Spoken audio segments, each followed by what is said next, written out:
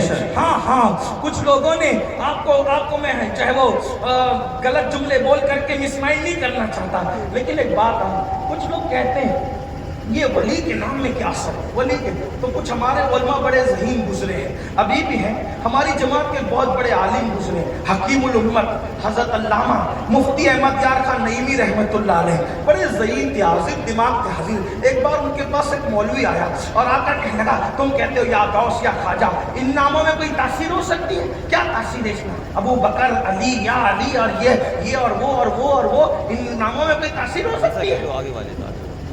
مفتی صاحب ہوشیار آدمی تھے, انہوں نے کہا گدھے, اس کو غصہ آ گیا, اس کو غصہ, مجھے گدھا کہتے ہیں, مجھے گدھا کہتے ہیں, عالم کی عزت نہیں, مولوی کی عزت. مفتی صاحب نے مسکرا کے کہا میں تو آپ کے سوال کا جواب دے رہا ہوں جناب, اب غصے میں کیوں ہے؟ کہا کیا سوال, یہ طریقے جواب دینے کا. کہا تو نے کہا یا غوث یا خواجہ, علی, نبی, ابو بکر, ان ناموں کے اندر کوئی تاثیر نہیں, تو میں نے تیرے سامنے صرف گدھے کا نام لیا, تو گدھے کے نام میں کتنی تاثیر ہے کہ تو نارمل تھا, غصے میں آ گیا. ارے نادان, جب ذلیل مخلوق کے نام میں اتنا تاثیر ہے تو مقبول بندوں کے نام میں کتنی تاثیر. نعرہ تکبیر, فیضان غوث اعظم, فیضان غریب نواب, فیضان مخدوم اشرف. بھئی تاثیر تو تاثیر ہوتی ہے نا, تاثیر ہے. بولو نارمل آدمی غصے میں آیا کہ نہیں گدھے کا نام سن کے؟ تو پتا چلا جو نارمل تھا گدھے کے نام سے غصے میں آ گیا, تو گدھا تو نام ہی ہے نا, تاثیر ہوئی کہ نہیں ہوئی؟ ہوئی نا, تو تاثیر تو ہوتی ہے نا. تو یہ بات ہے. تو بہرحال میں اس طرح کی بات کرنے کا عادی نہیں, لیکن میں نے بات آئی تو عرض کر دیا. اب میں چاہتا ہوں کہ دلیل سے بات کی جائے. تو عرض کیا کر رہا تھا, اللہ اکبر, وہ ولی کا, وہ کتے کا نام ولی لوگ لے رہے ہیں, اس کتے کا نام ابن عباس تفسیر میں ذکر کر رہے ہیں, بلکہ ابن عباس تو اپنی جگہ رسول اللہ نے بھی اس کا ذکر فرمایا. ارے جب اللہ نے فرمایا تو پھر کون رک سکتا ہے؟ لیکن میں پوچھتا ہوں, او کتے تو کتا ہے, لیکن تو اتنا مذکور کیسے ہو گیا؟ تو گویا کہ ہمیں جواب مل رہا ہے, کتا کتا ہی ہے, لیکن نسبت ہو گئی ہے اللہ کے دوستوں سے. تو قرآن بھی بیان کر رہا ہے, حدیث بھی بیان کر رہی ہے. اب آپ سے